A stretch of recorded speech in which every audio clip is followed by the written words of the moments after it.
that you are able to do exceedingly abundantly, far above all I could ask or think.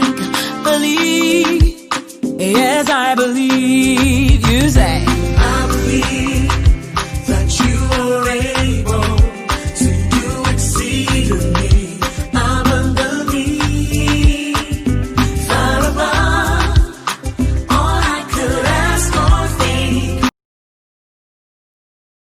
I am so excited because the Step Out TV shows are back live on T2i TV. And for those who don't know, Step Out is a series of interviews and motivational segments designed to bring the best out of you and your business. Therefore, we have the following TV programs. Our first TV program, which is our flagship program, dubbed Step Out with Oscar Bimpong, is designed to interview consultants, experts, talented people, and those doing exceptionally well in their communities. The second one is Step Out SME Focus. This is where we interview business owners and showcase their products and services. The third one is Step Out Youth Impact Zone. This is where we interview young people succeeding against all odds to serve as an inspiration to other young people. And the last one is Step Out Authors Corner. And this is where we interview authors to share what their book is about to the world. Join us every week at 7 p.m. GMT. Like T2i TV on Facebook and subscribe to the YouTube channel. To advertise or for further information, do WhatsApp +44 759 1152 983 or +233 55 580 3924 or email info@traintoinspire.com. T2i TV. We engage, educate, enlighten, and empower. Welcome to another exciting edition of the Step Out with Oscar Bimpong show. That is the TV show. And today I always work hard to bring you the best.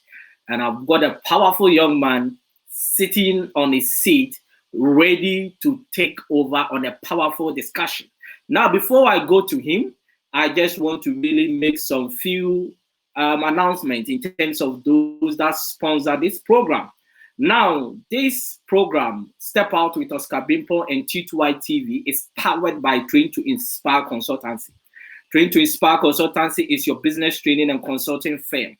As a business startup, in terms of your business development and helping to strategically position yourself in the marketplace, what you need is Train to Inspire Consultancy.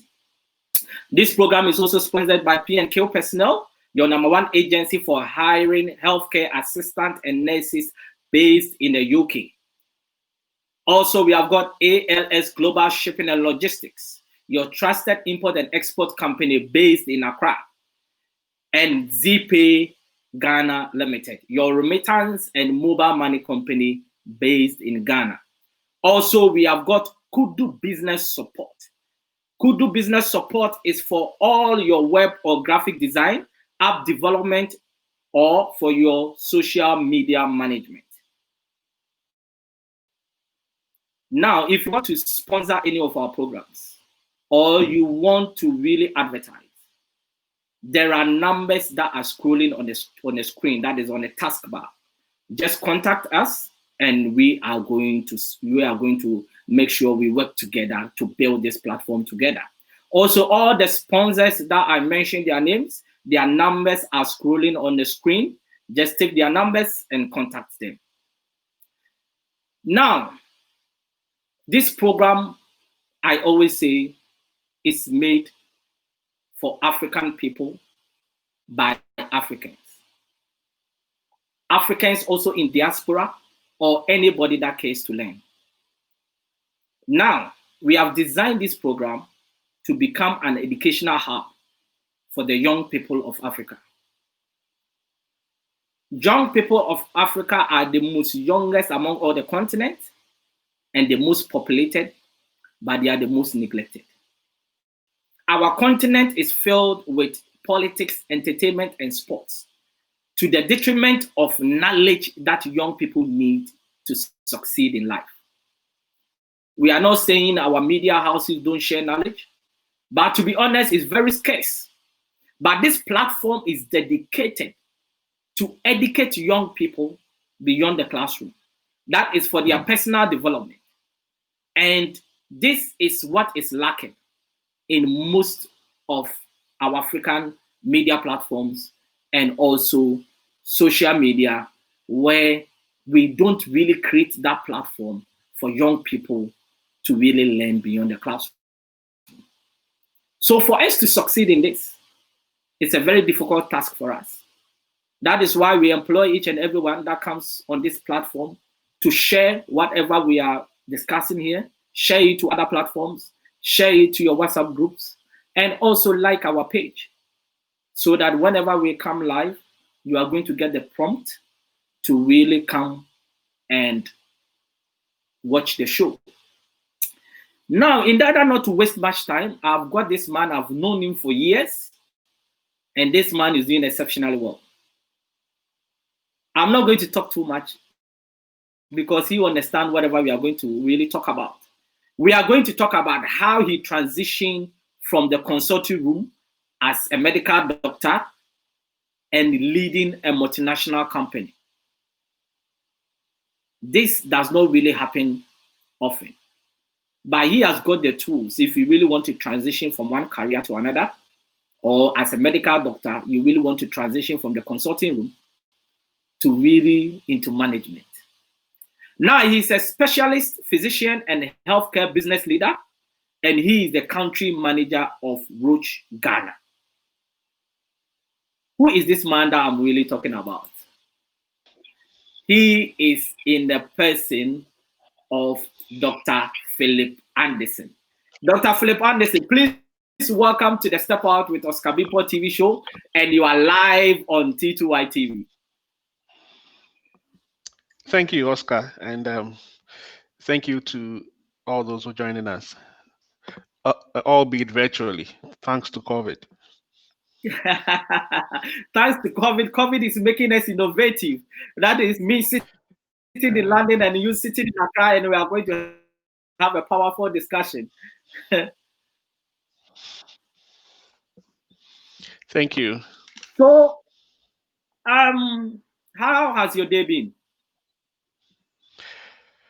Well, it's been one of the usual days. I spent most of the day in the office because we have a policy now of people able to work from the office. We have not resumed working from the office in full, but the office is ready, the space is available for use. And so depending on my schedule for the day, I would either work from the office, work from home. So today I spent the day in the office because I had a lot of virtual meetings. Now, who is Philip Anderson that probably people don't know? In brief.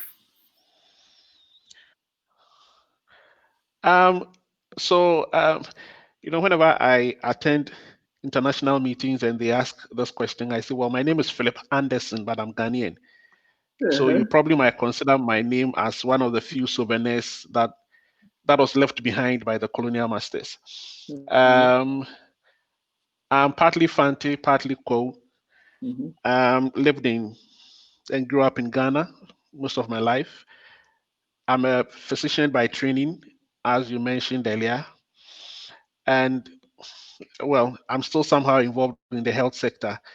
I was born in Koforidua, where I grew up. I attended the Pentecost Preparatory School in Koforidua, then to Pope John Secondary School. In fact, the best secondary school in Ghana. I'm a proud Pojuba. And then to KNUST, where I studied medicine. And then I worked at Confanoche for a while. There I specialized in family medicine. I later did a subspecialty in travel medicine with the Royal College in Glasgow. and recently completed, or somewhere last year, completed an MBA in South Wales. Wow. Yeah, so that's me. Wow. As for the Pope Jones being the best school in Ghana, I'm not going to go there because if I go there, we are not going to have this conversation. So Well, I give you the benefit of the doubt for you to really have your bragging rights so that we can go on to the next level. Yes. Now tell me about yourself growing up. so I growing up was, well, I guess a normal Ghanaian home. Lived with my siblings and my parents in Koforidua. My father was a teacher. My mother did many things. Most of the time, I would say a baker and a caterer. Um, I lived with my siblings. We all grew up together in a nuclear family. I have four other siblings, so there are five of us. And in Africa, most of the time you have other people living with you.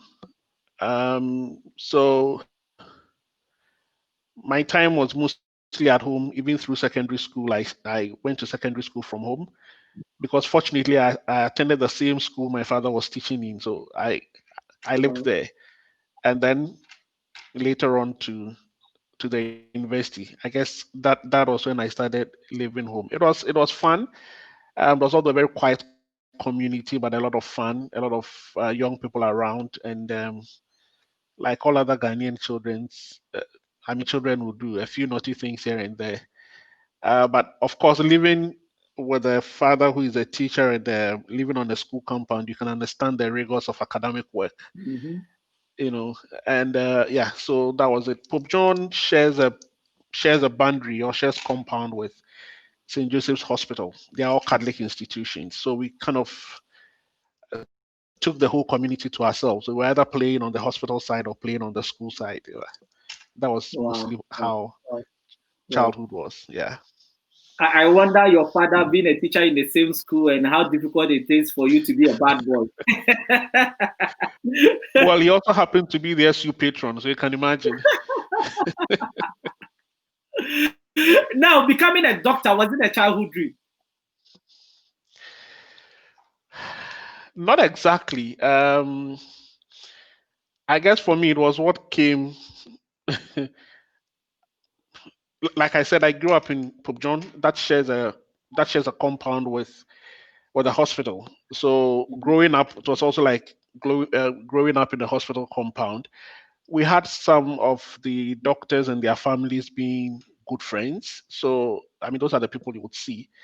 Um, I happen to like science and do well in science, and when that happens, you kind of don't seem to have a choice. I remember when I was in secondary school and I learned medicine was for 6, 7 years and pharmacy was for 4 years. I thought I'd be a pharmacist Mm, just so I could stay in university for 4 years and not 7. mm, Uh, but like I said, my father was a teacher, so uh, their marking scheme is different. And once he assumes and thinks you have the ability, mm, so it just happened that from from secondary school I found myself in the medical school. It wasn't something I said I would say was a dream I was living for and would do anything for. In fact, at a point in time I wanted to be a contractor mhm, because in Koforidia, the rich men were all contractors. We talk about mm, the Affles and all those people. So you think, well, I'll be a contractor and be rich. And mm. Exactly. so, yeah, many things came to mind, but it so happened medical school was the one that came the easiest, or probably the closest. Wow, wow, wow. It's medical. There is this assumption that medical school is very challenging. Looking at the series of exams you need to write, looking at the practical aspect, there is this assumption that you guys play with dead bodies and all this kind of myth here and there. How challenging is it in terms of like any young person that is watching that feels like, look, I want to enter into medical school. How can you really clear their mind? Challenging is relative. I don't think it's anything beyond anybody once you put your mind and your heart to it. Yes, we live with the dead bodies because we have to study them so we can practice on the living. So, I mean, that is what medical school is. You cannot run away from the cadavers, it is part of you. Fortunately, I hear now because of advancement and all that, they are doing a lot more um, electronic and sort of other virtual models. But that is not what makes it difficult. Maybe I think it's about the discipline that you would need to go through the academic work because there's a lot for you to study. And if you want to go through it, it means you need to keep the discipline to study. And the university can be quite exciting. Mm-hmm. So when there's yeah, I mean when we're continental like I was and there's process and you need Mm-hmm. to go through Africa Hall and go to Katanga and they're telling you you have exams or you have anatomy you know midterm the following day or something, you would need to sort of weigh the options and decide which one you choose. So that Yeah. discipline is needed. The textbooks are huge. You would need to learn them and do well. It is not a place where you are taught to take chances. I think we had a different pass mark in the university, and I think it cuts across all medical schools. And again, to attain that pass mark, your wrong answers actually deducted from what you've gotten right.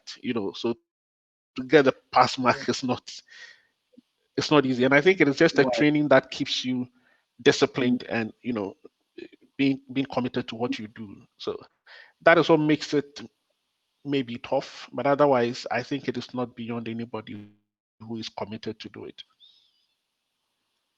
Wow. That really sounds interesting. Meaning that it's not beyond, it's how disciplined you are and how ready you are to really work hard to really achieve that goal.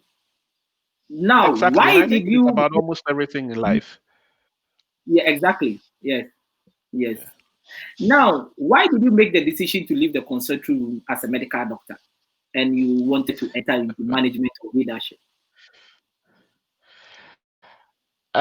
So, so let me put it this way.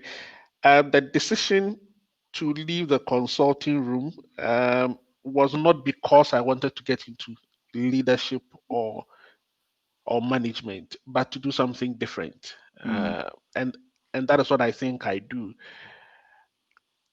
I did I mean I did almost a decade in the hospital. I completed my specialty trainings and all. So it was quite a long time. And I like different things. I like doing different things. And I like my mates will tell you that I take a lot of risk. I normally would want to go where many people don't go because what I chose to do is not something that is very common in our part of the world.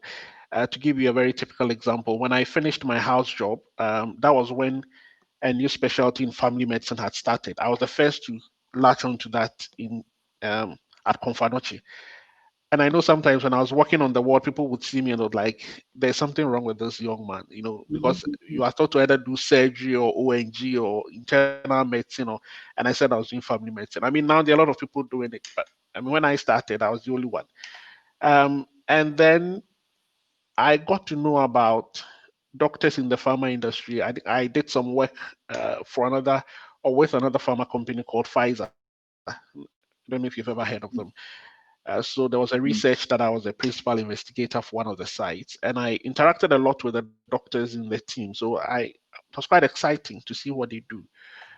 So when I got the opportunity, and I had always then yearned for the opportunity to join industry, and again, it also offers a lot of an opportunity to do a lot of things differently than being in the consulting room and seeing patients because we touch lives and healthcare from a mm, different in a different sense, and you get the opportunity mm, to actually transform many lives compared to one patient at a time. The mm, decisions and the actions that we do touches a lot of lives, transforms healthcare, changes the standard of care, brings on new science.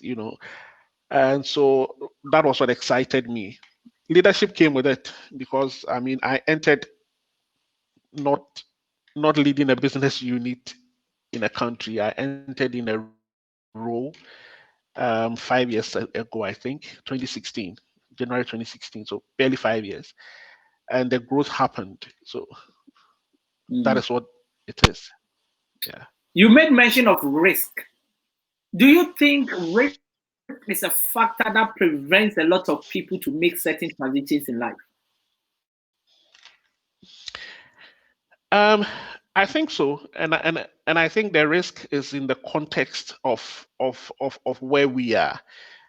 I mean, if you look at the securities that the public sector or the traditional jobs would provide, you might not think industry and the private world would give you those same securities. And so stepping out will be considered risk. It might not be so in UK where you live or in other parts of Europe. You know, people can swing in and out at ease. But over here, that could be considered risky to say you are leaving the comfort or not the comfort, the security of practicing in a hospital as a doctor where you can be there for the rest of your working life and to now move into an industry where it, it can be here today and not be here the following day. Jobs and securities are actually measured on performance and your ability to do well. Uh, so then it could be considered a risk depending on the context in which you take it. And yes, I think, I mean, on the second part of your question, it could be the reason why people are a little hesitant to make the move sometimes to try something different. Either even in practice, either to go into something very different, uncharted courses, uh, private sector and all, because the public sector provides a certain sense of security. That is one. And yeah, I mean, it's just about the what people are not sure of, and they just don't want to try it. Now, sitting in the comfort of your office and really diagnosing people and really, giving them their life back and transitioning to leading people, which one do you find it more comfortable, more at ease, and which one do you think there are more challenges?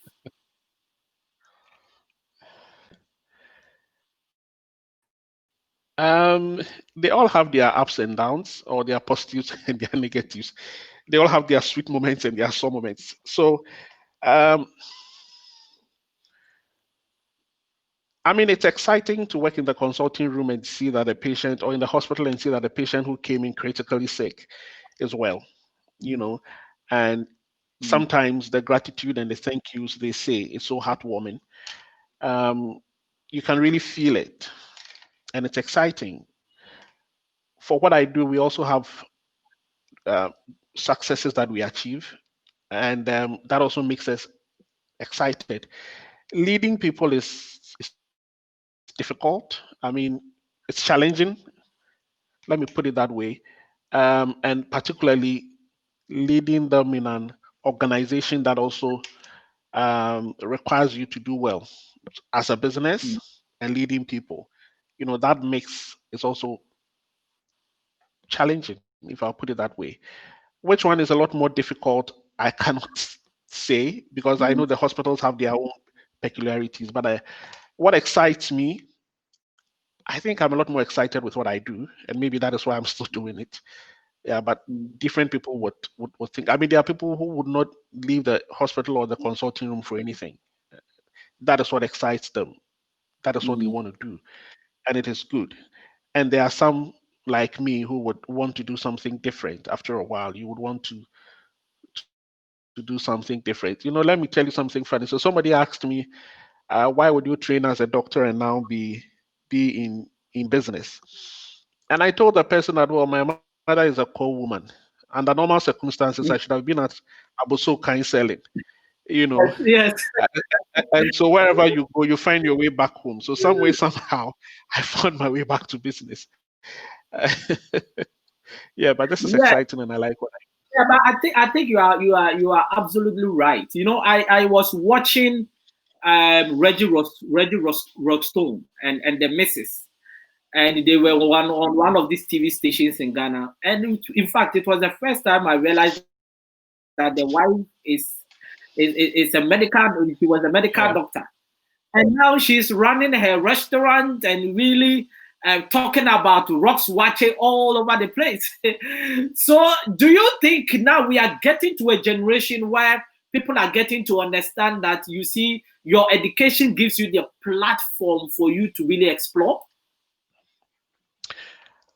That is absolutely true. And I mean, I have not moved away from health. I'm still very much involved in the health industry. I still have a lot of things to do with hospitals and doctors. I speak to them every day. And also, I've not moved too far away. But as you said, education and whatever you study is just a platform. There's this book I read, which people might consider a very feminine book. If you've ever read Becoming by Michelle Obama, there's an interesting theme in the book, which goes to say, you there's nobody who is. We become. And we become over a period of time. So whatever you are today is probably just a foundation for you to become something else the next day. You could start as a lawyer, go into something else, do politics, become a president. Nobody studies presidency in law school, nobody. So education is only supposed to give you skills that are transferable. It's supposed to give you the ability and insights to make decisions and to do things. It doesn't mean that the fact that you've trained as a doctor, yes, there are some trainings that are professional and leaves you with certain skills, but it should still be a reason why you can use it for something else. It shouldn't be the only thing that you can do. So doctors, whoever they are, should know that your knowledge in health can be the reason why you can do something better, right?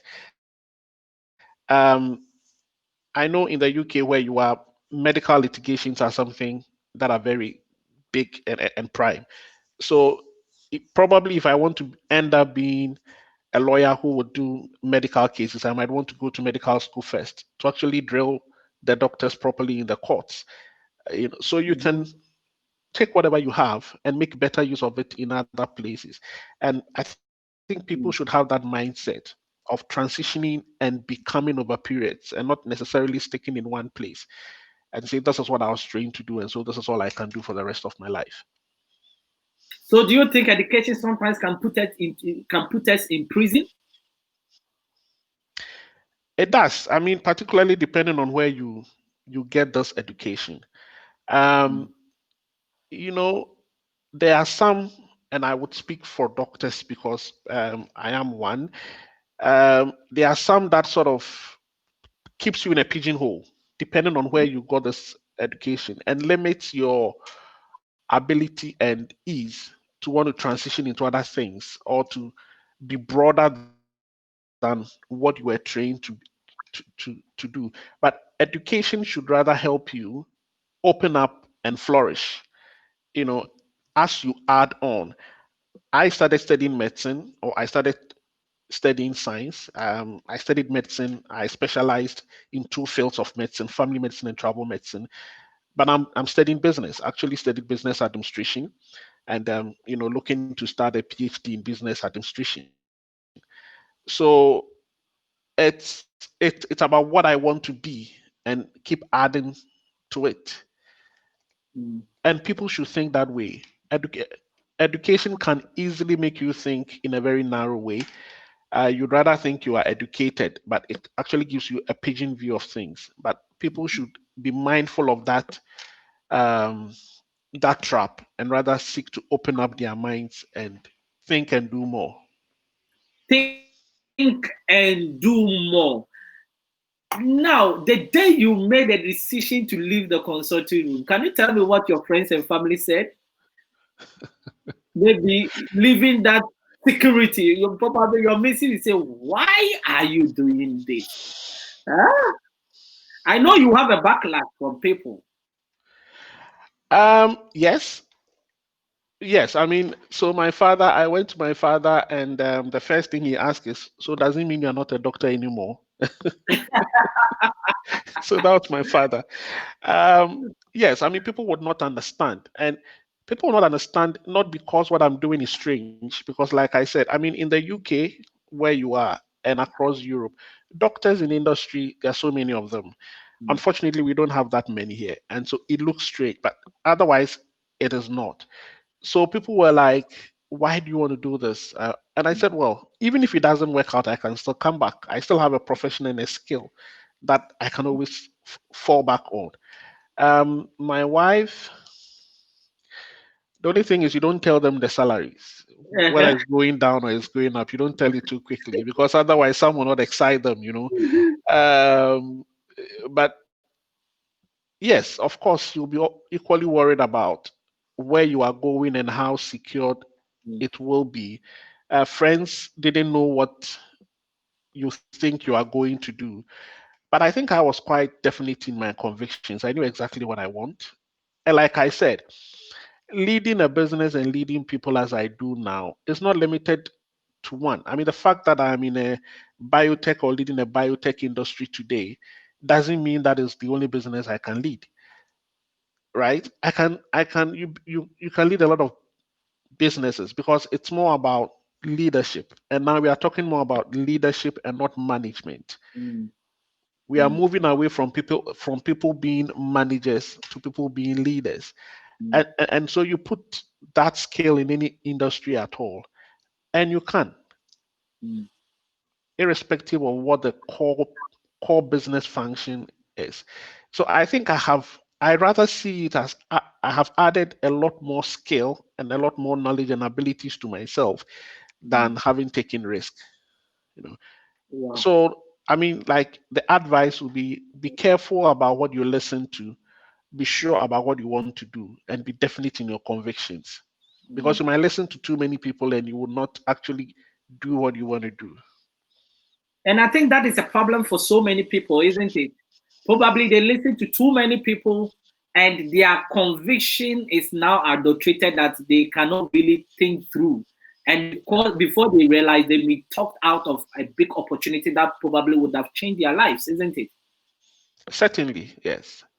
Because nobody sees your vision. I mean, if we bring it to our nominal terms, only the prophets see what they see and say Yes. what they see, right? Yeah, so nobody sees your vision. You own your vision, and you are the only one who sees it. And you should be confident and have the conviction that you can achieve what you believe you can achieve. You cannot pass it on to anybody, and nobody can do it for you. Wow. Because I think this is something that I think people that are watching us should really take note. Like the way you are saying it, that you should have the conviction that whatever you really want to put your mind to, you can really get there. Did it ever occur to you that one day that, look, if I make this transition and I'm not able to succeed, that means that I have really, really wasted a lot of time, and probably you have to come back to where you started from, and probably you will not be able to get to the pedestal that probably you should have been when you were on as a medical in the consulting room. Did it ever occur to you that way? Good, good, good, good, good. So let's go straight to business. Time is already fast spent. Now, tell me about some of the skills that you transferred from the consulting room to getting into leading a multinational company. Yeah, so let me step back a little bit. The last question before we took the break, you were asking about failures and that if you take a step and you think whatever you went to do didn't work, there is nothing in life like failure. One thing people should clearly understand that the very day you cease making mistakes, that is the day you stop learning, right? Because you would need to make these mistakes to learn out of them and do it right the next time. There's a story that is told about the Wright brothers. I mean, for those who believe they created the aeroplane, and the story is told about the fact that when they were developing the structures, the aeroplane, they flew the same design, which was crashing over and over again. And every time they were flying it, they invited crowds of people to come and watch. And they knew they were going to crash, but they were flying it. And the reason that people were there were so that they could tell them what they saw and they can tell where they went wrong. I think the learning in there, don't be surprised and don't be scared people have seen that you failed. For those who care about you will tell you exactly the things that you did wrong.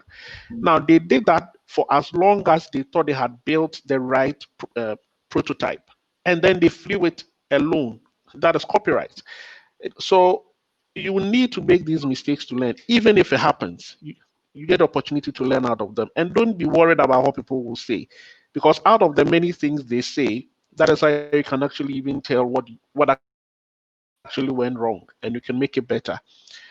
Um, I mean, about the skill, I think, fortunately, like I said, I'm still in the health industry, and it comes with a lot of knowing and understanding the health system.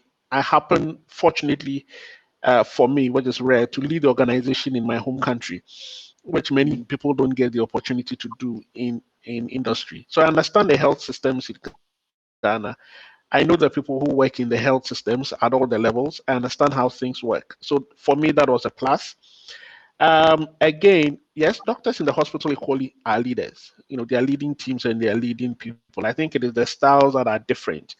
If I'm leading a clinical team in the hospital, they are relying more on my decision making as a as a senior physician, and directing them to do what is right. The direct opposite happens here. I actually have to get out of the way of the people that I have hired, and I believe know better than I do, and empower them to work and not to make the decisions for them, because I don't know anything in finance. I have a finance manager who is a chartered accountant. I have somebody who is an expert in supply chain and logistics. I have no idea how those things work. If you put anything on an Excel sheet, I can't find it. So I need to find a way to to share the vision and inspire them to do the right thing, but get out of their way to work.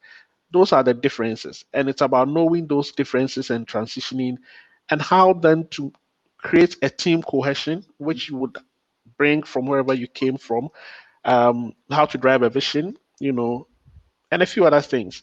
So there were a lot that I would carry from my practice into industry. Unfortunately, I did a few years in industry before I started leading the unit here.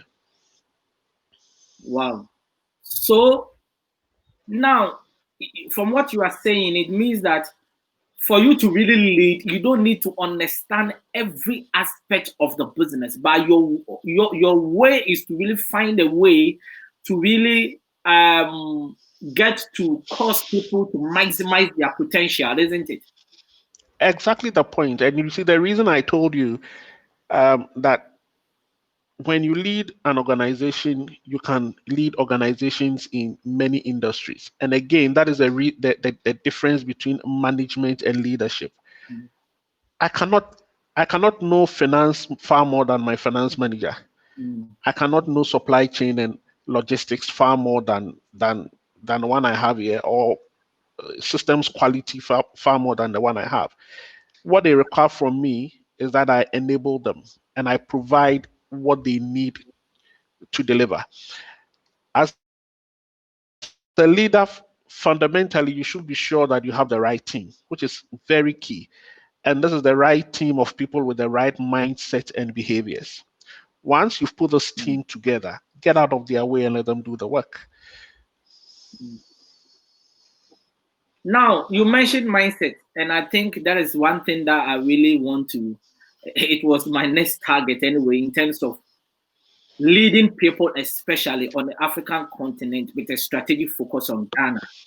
What is the kind of mindset that you have experienced in terms of working with people in your leadership role for the last 5 years, in terms of entering into the industry sector? My thinking is part of this starts from with our educational system and the kind of graduates that we produce and what we make them think work is about.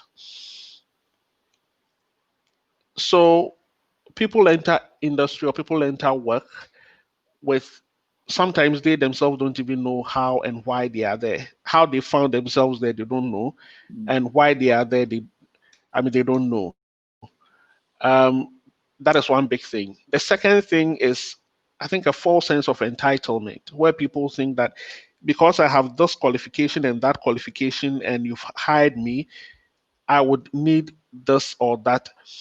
You know, one thing that stands out for me is if in an interview you find somebody who is quite fixated on how much are you going to pay me, who am I going to report to, who reports to me, these are some of the red flags you start picking up during interviews, because either the person is coming with a very hierarchical mindset, which is a problem in our part of the world, is coming with a sense of entitlement, which is a part of the problem we have in the world.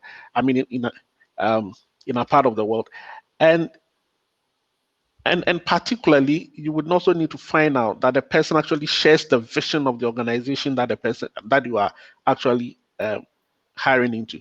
So these are the, I think, probably the main problems that I have found with our people. Otherwise, people don't ask themselves, what value am I bringing to this organization as a primary reason of being there?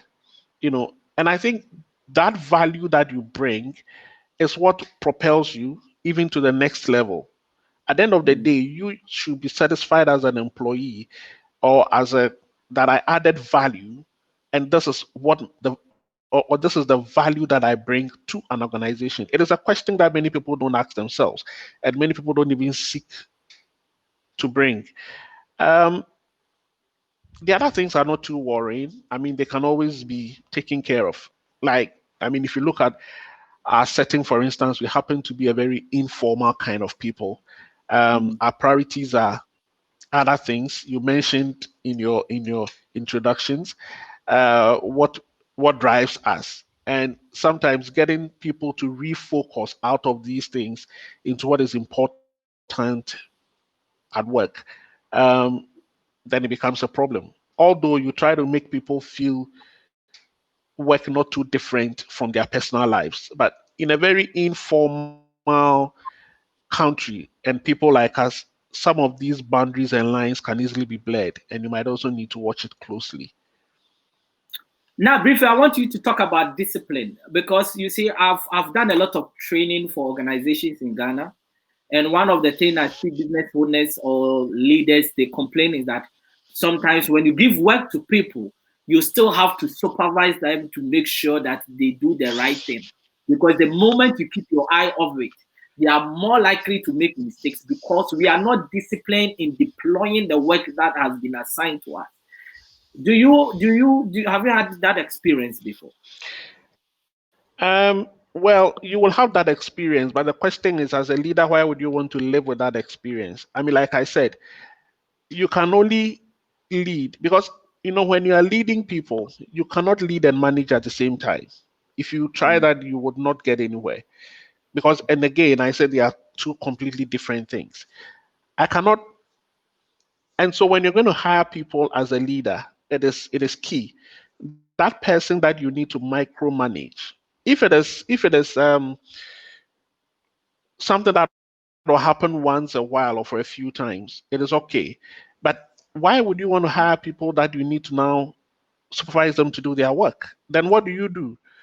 Because you would need to drive the vision of the organization, enable the team, inspire them, and so they deliver what needs to be delivered. Yes, it is a like I said, it is a risk that we face because we are very instructional and transactional as a people. An employee thinks that he needs to take an instruction from you to do the next thing. And so we have a lot of that in our psyche, and you can easily take that to the workplace. But until we move from that completely as a people, it would happen. But if you know where you're going, then you also need to hire right. And again, to the people who come into the work environment, you don't expect that if you are hired to do A, I need to stand by you to make sure A is done. You know, I think to cut it short, that person just shouldn't be there. If that person wouldn't transform to do what is right, then it's difficult to keep such a person in an organization. Now, I think we're about to wrap up, and I just wanted to tell anyone that is watching us that is scared of transition from one career, or your fellow doctors that are stuck in one place, but they think they have got the potential to do more. What advice are you going to give to them? So for those who know a little bit of the Bible, I'll tell them to launch out into the deep, and they will understand what that means. And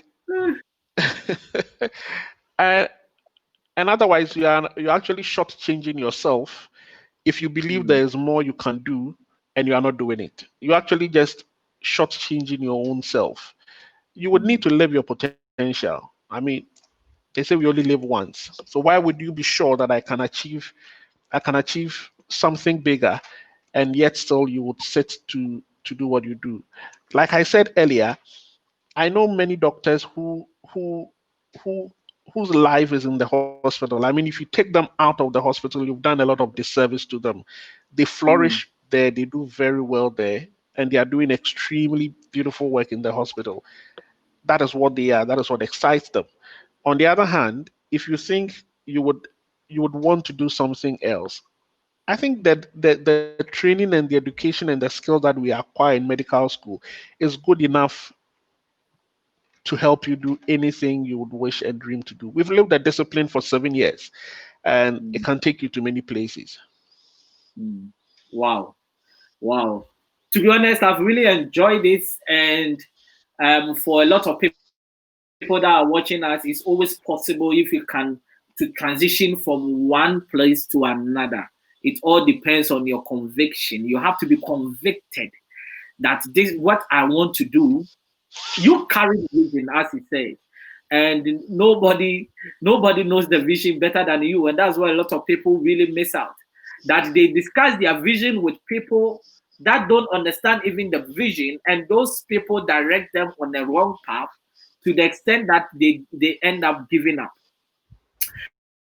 Now, before we wrap up, I just want to really talk about our sponsors for this program. This program is sponsored by Train to Inspire Consultancy, your business training and consulting firm for your business startup, business development, and also we help you to strategically position yourself in the marketplace. Also, this program is sponsored by P&Q Personnel, your #1 agency for hiring healthcare assistants and nurses based in the UK, and also ALS Global Shipping and Logistics, your trusted import and export company based in Accra. ALS Global Shipping and Logistics says if you are stranded at the port, just give them a call. Then also by ZPay Ghana Limited, your remittance and mobile money company based in Ghana. ZPay now is one of the companies that have been assigned to operate mobile money in Ghana, and they just launched their USSD code that is *270#. Just dial it, follow prompts, and become part of the ZPay family. They have got so much up their sleeve, and they are there to disrupt the market. So if you are tired of the traditional mobile money companies, then try ZPay Mobile Money. Also, this program is sponsored by Kudu Business Support, your web or graphic design, app development, and for your social media management. Now, if you want to contact any of these organizations, their numbers are scrolling on the screen. Just take them and contact them. If you tell them that you took the number from T2i TV, you are more likely to get a very good deal. So just deal with them, and we are here to support you. Yes, Mr. Philip Anderson, what is your last word? Well, I would encourage everybody to inspire, as your TV's name is. Like I say, you own your vision, you see it alone, and you should be convicted in the vision. I think everybody has enough abilities to live whatever vision they inspire to. And I'd encourage people to learn to become and carry whatever they gather over the years into doing other things and bigger things. Well, learn to become. That is a very powerful word. Learn to become. We are not born to do one thing that is yielding the same results. Many people, for maybe the last decade, somebody is doing the same thing and getting the same results.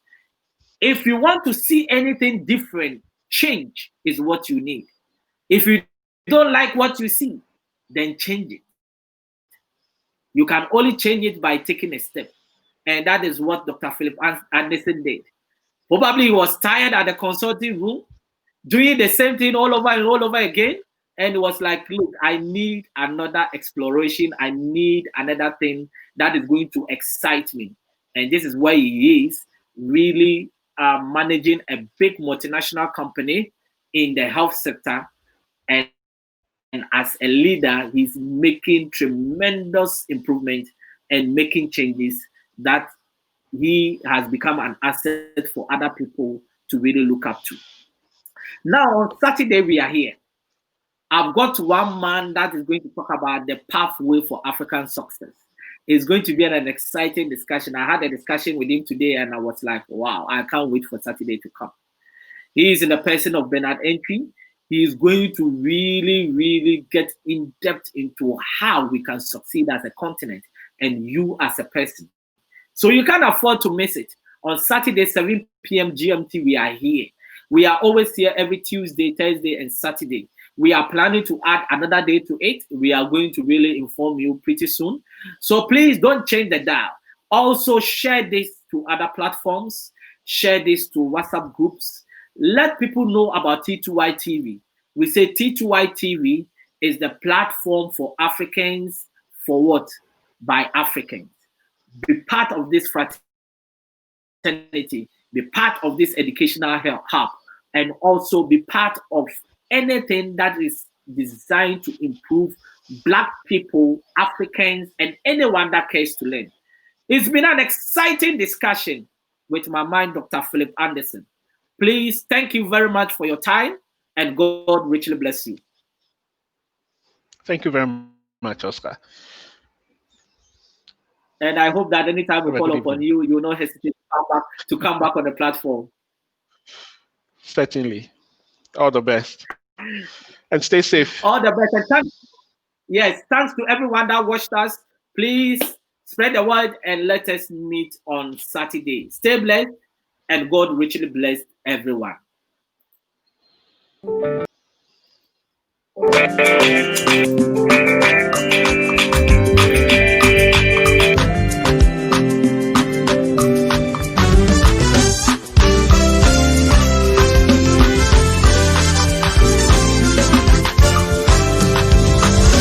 I believe that you are able to do exceedingly abundantly, far above all I could ask or think. Believe, yes, I believe. You say, I believe that you are able to do exceedingly abundantly, far above all I could ask or think. I am so excited because the Step Out TV shows are back live on T2i TV. And for those who don't know, Step Out is a series of interviews and motivational segments designed to bring the best out of you and your business. Therefore, we have the following TV programs. Our first TV program, which is our flagship program, dubbed Step Out with Oscar Bimpong, is designed to interview consultants, experts, talented people, and those doing exceptionally well in their communities. The second one is Step Out SME Focus. This is where we interview business owners and showcase their products and services. The third one is Step Out Youth Impact Zone. This is where we interview young people succeeding against all odds to serve as an inspiration to other young people. And the last one is Step Out Authors Corner. And this is where we interview authors to share what their book is about to the world. Join us every week at 7 p.m. GMT. Like T2i TV on Facebook and subscribe to the YouTube channel. To advertise or for further information, do WhatsApp +44 759 1152 983 or +233 55 580 3924 or email info@traintoinspire.com. T2i TV. We engage, educate, enlighten, and empower.